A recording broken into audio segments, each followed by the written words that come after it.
Casey at the Bat by Ernest Lawrence Thayer. LibriVox.org. It looked extremely rocky for the Mudville Nine that day. The score stood 4-6 with just an inning left to play. And so, when Cooney died at first and Burrows did the same, a pallor wreathed the features of the patrons of the game.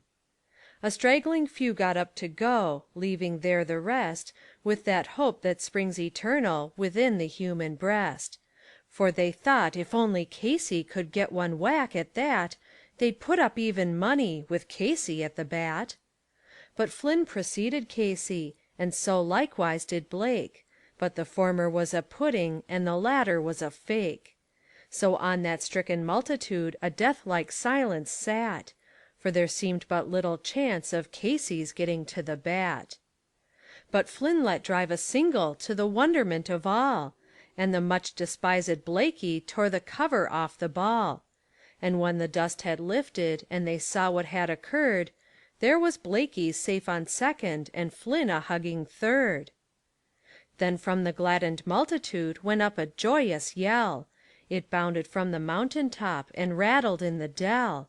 It struck upon the hillside and bounded on the flat, for Casey, mighty Casey, was advancing to the bat. There was ease in Casey's manner as he stepped into his place. There was pride in Casey's bearing and a smile on Casey's face. And when, responding to the cheers, he lightly doffed his hat, no stranger in the crowd could doubt 'twas Casey at the bat. 10,000 eyes were on him as he rubbed his hands with dirt. 5,000 tongues applauded when he wiped them on his shirt. Then, while the writhing pitcher ground the ball into his hip, defiance glanced in Casey's eye, a sneer curled Casey's lip. And now the leather-covered sphere came hurtling through the air, and Casey stood a-watching it in haughty grandeur there.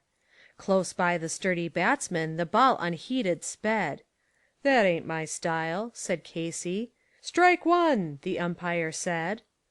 From the benches, black with people, there went up a muffled roar, like the beating of the storm waves on a stern and distant shore. "Kill him! Kill the umpire!" shouted someone in the stand, and it's likely they'd have killed him had not Casey raised his hand. With a smile of Christian charity great Casey's visage shone. He stilled the rising tumult, he bade the game go on. He signaled to the pitcher, and once more the spheroid flew. But Casey still ignored it, and the umpire said, "Strike two!" "Fraud!" cried the maddened thousands, and the echo answered, "Fraud!"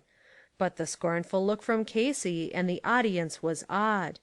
They saw his face grow stern and cold, they saw his muscles strain, and they knew that Casey wouldn't let that ball go by again.